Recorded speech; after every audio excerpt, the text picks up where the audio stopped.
Hi, this is Maria. And this is Chris. Maria, 2 years ago you had an idea for Nuna Peru. Yes. What was that all about? So I had an idea, a social enterprise idea called Nuna Peru. So the initiative and idea was actually to implement new sales and education programs for indigenous communities in Peru. What made you particularly interested in social enterprise? Well, I wanted to run a business, and at the same time I wanted to make a social impact. So I didn't understand the concept of social entrepreneurship before. And when I came to do the competition, there was the social enterprise competition available, and that's when I actually got more information and knowledge about how to run a social enterprise. Where did your original idea and interest come in your social enterprise? So that was when I was 16 years old. I went to my home country, Peru, and I met a lot of women artisans who were living in extreme poverty, and they were working with their children. So for me it was a shock to see children working. So I just wanted to make, I just thought like I could maybe start a project to help them and to sell the products in different countries, but at the same time I also wanted to help them to develop their own companies and scale as well.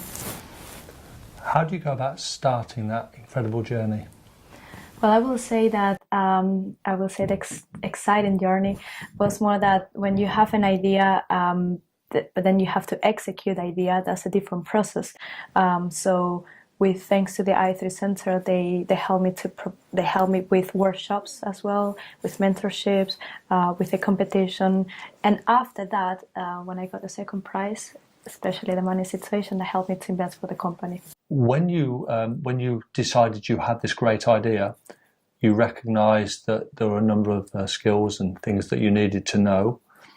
What was it that you really found you needed? What gaps did you need to fill in your own knowledge to actually make your idea into a reality? Right. Well, firstly, I will say that how to do your business plan. I didn't know how to develop a business plan. I didn't have a mentor. So I think that's one of the key things. Like when you start a business or project, make sure to have a mentor, somebody who can guide you as well in your business. I asked many questions because I didn't have experience before. So I was really afraid to start my social enterprise. But I think thanks to the program that I did for the whole academic year, alongside my first year degree, it helped me to actually start my own social enterprise. And I felt ready to do it because I was like, if it's not now, when I'm going to do it? So it sounds to me like having the idea in the first place was the easy bit. It was then making the idea into a reality that's actually quite a big transition. And you did discover that you had gaps and the things you needed to know to make it work properly. So you went through all that training. What happened once you'd done your training? After the training, I had a mentor alongside because I think it's important when you have training to implement those actions. I will say those knowledge into actions, because then through the actions, that's when you learn. And then also, because I had a lot of questions, I asked to my mentor, so he actually helped me to guide for how to develop my business idea and prepare for the pitch, because we had 1 minute pitch. So I was like, how I'm gonna explain my business idea in 1 minute? So I was really scared, but I think I managed to do it. And then after that, with the prize, so of course it helped me to invest for the company. And also I went to Peru for a month. So then I started to develop the project there as well. So you won what, £2,500? Yes.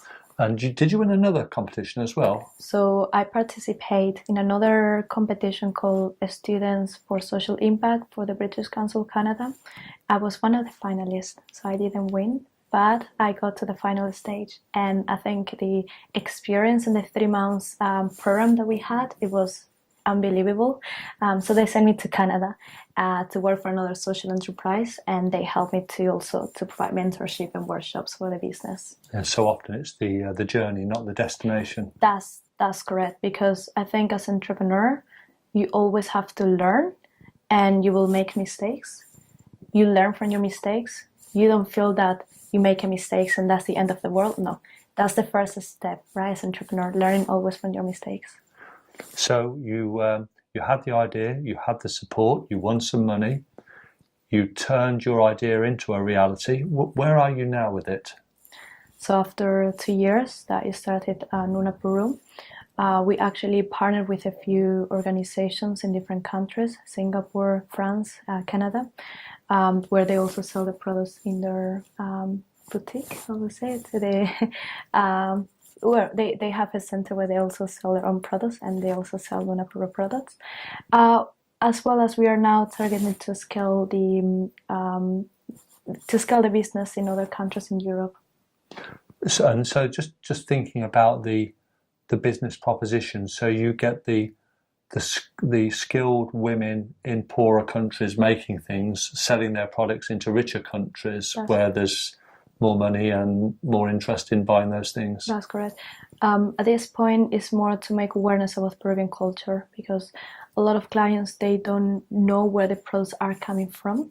They also learn about, like, of course, who made it, the artisan, the culture behind the product.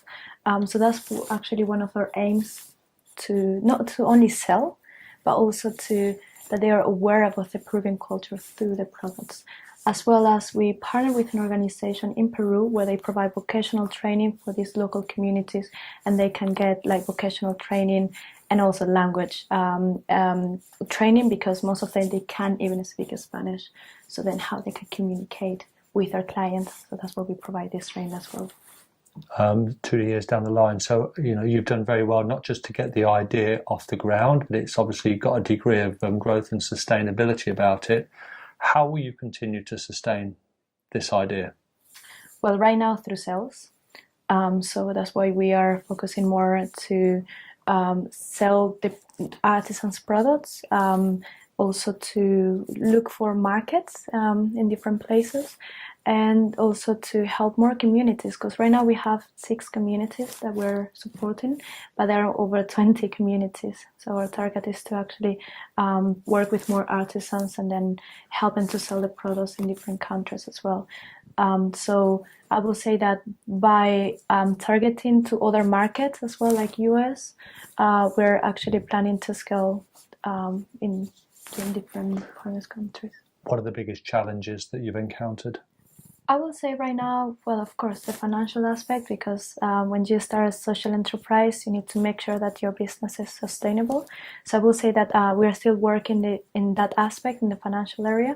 Another challenge, I will say, is the exportation. When we export the products to different countries, then we need to deal all the logistics area, and it comes into the money situation as well. And another challenge I faced personally was to actually develop my social enterprise and running at the same time when I'm doing my degree. So I will say time management is a key thing. And I didn't want to give up, so that's why I carry on doing it. Not full time, part time, but at least I carry on doing it. I think it's an interesting attribute. Entrepreneurs are able to prioritize and make time if they really want to, and it's one of the success features as far as I can see. If you've got an idea and you really want to make it work, you'll find the way to do it. That's a really good thing. Correct. If you were to meet one of this year's Social Enterprise Challenge participants, what 3 key pieces of advice would you give to them? Well, I will say always ask questions. Don't be afraid. Make sure to get a good mentor, or more than one. Don't be afraid to ask maybe friends, or maybe anyone who you might think that can help you to guide you for your business. And I will say for the third one will be more to, well, have a very positive mindset. You will have to knock a lot of doors, but it's really important to have that very focused mindset to carry on your business. And don't be afraid, whatever your business in the earliest stage, but you also have to think that you will develop your business and that you will do anything to achieve that.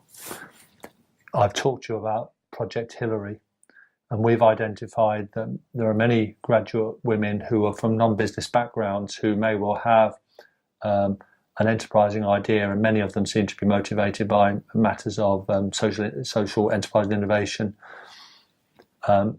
Project Hillary is also aiming to provide the support that you've talked about in an anytime, any place, any pace format, using online technologies and online pedagogies. How do you think that might have helped you? I think that's an excellent project, because Hillary is going to focus more to support women entrepreneurs, and with this training that they're going to provide for them, I think it's going to be a wonderful experience, because I'm going to do it personally. So I think for especially women who haven't run their own business before, and it's going to be the first time they're going to do it, so then they can have this training and they can learn as well. So I think it's a really good opportunity for them. So really excited for that. Maria, thank you very much, and I wish you every success in your future venture. Thank you so much, Chris. Thank you.